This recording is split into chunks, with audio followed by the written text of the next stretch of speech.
Hi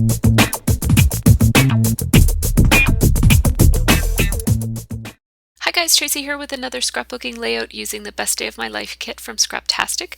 Just having a look at the pattern papers that are in the kit that I might want to use with this photo. And because it's black and white, my first impulse was that I'd like to use these colorful papers, and then a part of me wanted to use these two, and I'm going to talk a little bit about the process. I kind of stopped the camera and restarted it, and we'll tell you a little bit about it. But for now, I'm looking for some papers that are going to coordinate with this really colorful chevron. And so I've picked out a couple, and in just a second, I will give you a little bit of info.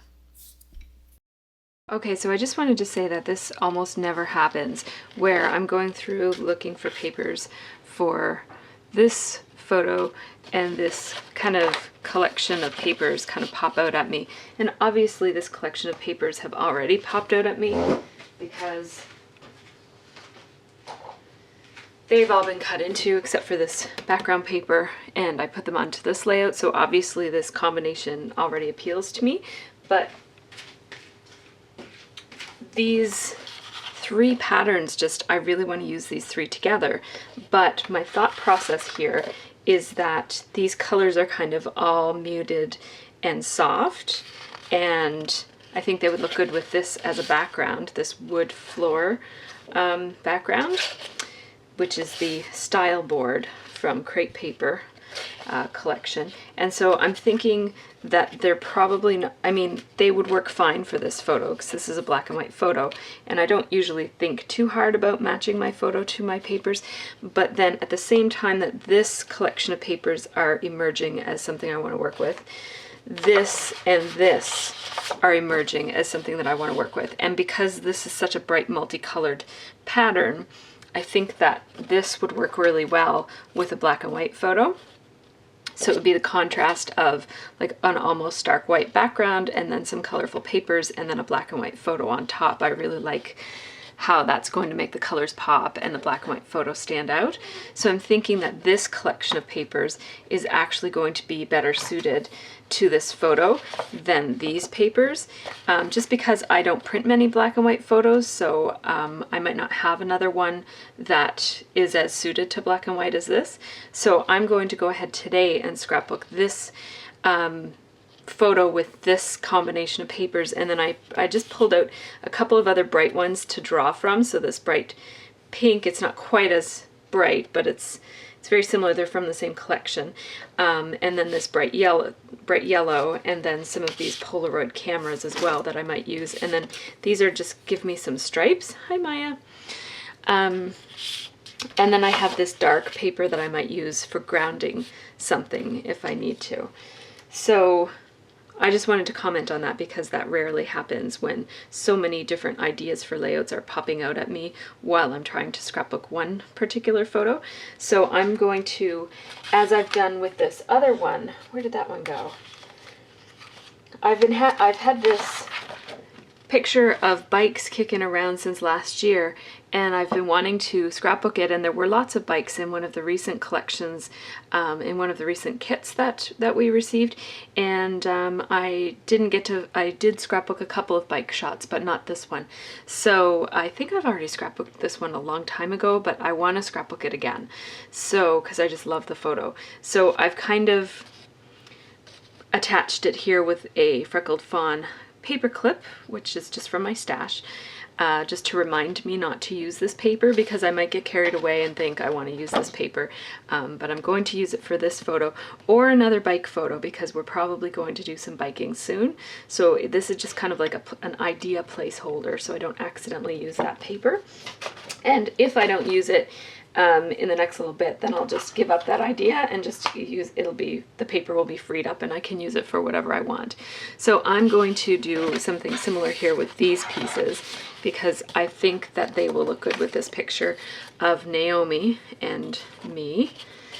And the only reason I'm hanging on to this strip is that it tells me what brand this paper is. I'm pretty sure I won't forget that, but you know, you never know. So I'm just going to take another one of those paper clips and attach these things all together like so. and then I can use these on my next layout.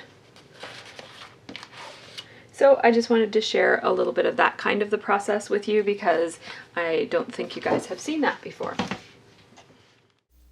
Okay, so after I found a box for Maya to lie in so that she wouldn't be on my lap while I scrapbooked or on my surface, I just grabbed my trimmer and trimmed off the manufacturer's strip on that paper, which is from the Life Captured collection, or Capture Life. What is it called? Yeah, Capture Life collection from Echo Park. This paper is also from that same collection, which is probably why they look so awesome together. And I'm just cutting a chunk of this, and then I'm going to cut it into strips. As I do this, I'm mindful of the fact that I did a layout very similar to this recently, so I'm sort of scrap lifting myself here. I try to make all of my layouts be pretty different from one another, but I'm making these go horizontal because in my last layout I made the strips go vertical. And I've done this with strips with chevrons many times in the past, but once was very recently. And so I'm a little mindful of wanting to, even though they're going to have a similar feeling, I want them to look different enough that it doesn't look like exactly the same layout. So oops, one of those is pointed the wrong way, but I'm pretty sure I'm going to fix it before. I want them each going different ways. So I thought about the idea of adding some chevrons there. I couldn't decide between using 5 vertical strips and 3. I'm going to go with 3, as you can see right there.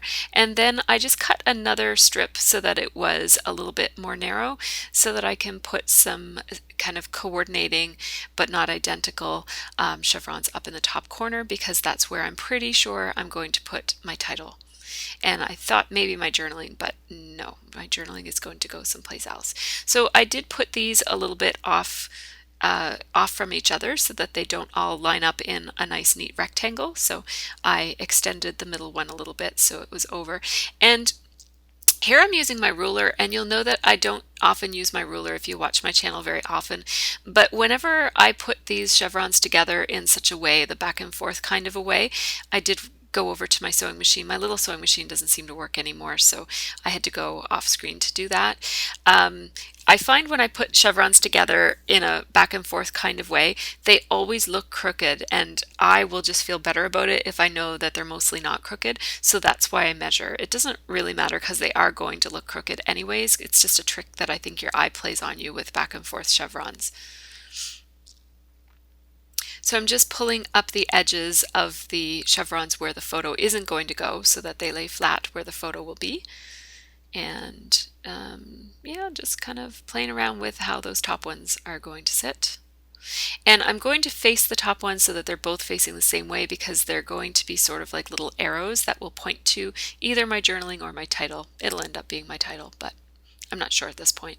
Just putting a little tiny bit of glossy accents because this clip is so close to the edge. I don't want it to fall off in my album. Like if it's kind of the process of opening and closing the album a bunch of times might put pressure on it. I'm thinking about using one of these stamps that look like Dymo labels, but I end up not using it, but I have them out because I'm thinking about it. Now I'm going to glue the capture to the chevron paper, not to the background. What that does is it allows the capture die cut word to float off the page, and I use the thicker dimensional stickers there so that it's actually up quite a bit off the page. That gives a lot of texture and dimension, and you can see that there's quite a bit of shadow around the word capture, and even a bit of an extra shadow there where you can see the word capture written behind the word capture, and I think that looks kind of cool. It depends on the lighting, of course. It's not always going to look like that. Then I put that Ormolu flare badge with the Polaroid camera, and I just layered it behind one of the chevrons. This layout is going to have minimal embellishments, so I like to choose embellishments that do have a bit more of impact. Now these are some doilies that I bought recently from Freckled Fawn, and I love them, but they're just, the scale is a little bit too large. So I went to my tabs and doilies drawer. Yes, I have a drawer just for tabs and doilies, I know. Um, and I found another doily that works better, but it's silver and it's just a little bit too reflective and flashy looking for what I want for this page. So there was a slightly smaller one there that was white. It's actually from Wilton, from Michael's. It's from a cake decorating company, and I'm going to use that instead, but I do want it to be yellow because that was my original idea, was to use a yellow doily here. It was just the scale was too big. So I'm going to pull out two of these doilies because I'm not sure whether my misting is going to work the way I want it to work. So I have a backup doily with me just in case. So as I said, I want it to be yellow, so I'm going to pick out a yellow mist from my mist sample tag ring here. Mr. Huey's Taxi looks about right. It's nice and bright and has kind of like the same color as one of the yellows in the paper. And I just kind of blotted it with my paper towel so that it would dry a little bit quickly. But of course, now because I blotted it, it's not strong enough yellow. So I'm going to put a second coat on and dry it with my heat gun and blot it a little bit. Just trying to get it to dry faster. I don't have a lot of patience for this kind of stuff, so I just want it to be done. And I don't want it to be wet because then I'll get yellow on my hands, and then I know me, I'll probably get yellow all over everything. So it looks shiny there, but it actually is dry. There's just such a thick coat of the mist on it that it has a shiny look in different places. So that's more the scale that I was looking for. So I'm really pleased with how that looks. It makes a really cute little layer, and it adds quite a lot of interest without being too cluttery looking.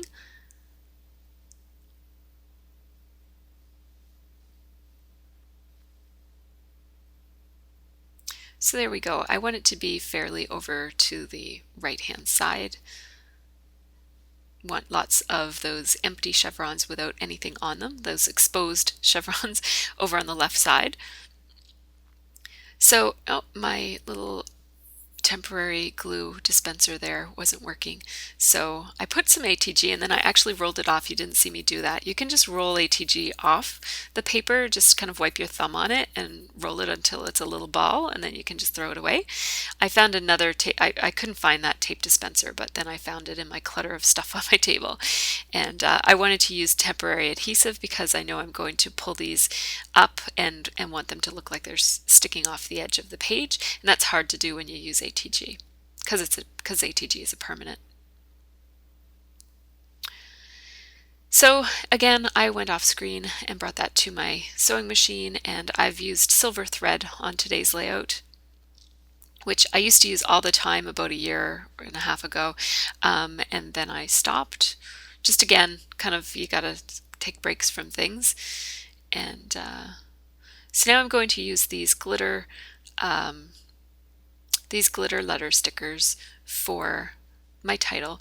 And here I'm trying to figure out if I have enough letters because I want it to be Mamma Mia moments. That's quite a mouthful. And I obviously don't have enough M's. And so I'm making a decision here to misspell mama. And the reason I'm doing that is because my journaling is going to talk about, it's not only we're watching the movie Mamma Mia, but it's also kind of like a Mamma Mia moment, like as in mama, as in I'm her mother, if that makes sense. It's kind of just my way of justifying a misspelled word. But anyhow, it makes it work. And I don't, you can make up your own mind about how strict you want to be about spelling and grammar and all of that sort of thing. And for me, I don't really mind that that the word Mamma Mia is misspelled. The mama usually has 3 M's in it, not 2. And so what I'm going to do, just to make it clear that I didn't make a mistake here, is when I do my journaling about the movie, I'm going to make sure that I spell the movie name right. And that way, if somebody's looking back on this years from now, it might think that I didn't know that Mamma Mia has 3 M's in it, 4 M's altogether. At least it's clear that I knew eventually how it was spelled.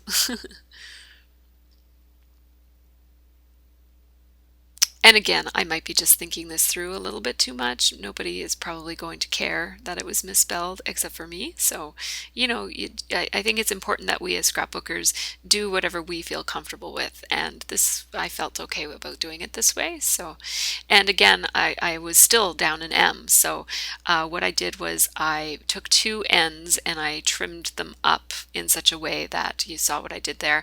It looks like a second M. I drew my lines with pencils to make sure that these words would be lined up properly, and so I'm just using my Stettler eraser to erase those lines, and that is those white erasers are the best ones to use in this kind of a situation because they don't take off any of the fibers of the paper, they just remove the pencil. So that pencil line wasn't down quite far enough, and I'll talk in a few minutes about some tips about erasing things from your layout in a few minutes. First, I want to talk about those M's. So I have a couple of W's here that I'm using upside down as M's, and the way to disguise a makeshift M is to hide it amongst things. So you'll notice that the makeshift M that I made using two N's is not the first one. So I want the first M to be a store-bought M, and then the second one, it kind of like your brain knows that that's supposed to be an M, so it doesn't pick up on the fact that it might look a little bit wonky and not quite perfect. I'm using my Stettler Fine Liner what's it called? Hang on, I'll go look it up. It's the Stettler Tri Plus Fine Liner, and it says Dry Safe on it. And this is one of my favorite pens to journal in. I have a big package of them that come in multiple colors. And what I love about it is that when you draw lines like this and write over the lines and then you go back and erase the lines, this marker will not bleed when you rub an eraser over it. So there are some markers out there that even when you use the proper kind of eraser, the white kind, which I also use a Stettler brand eraser as well, there are some markers out there that will bleed even when you use that marker. Even when you use the proper eraser. So you'll need to do some experimenting before you use this strategy of drawing your lines with a ruler and pencil.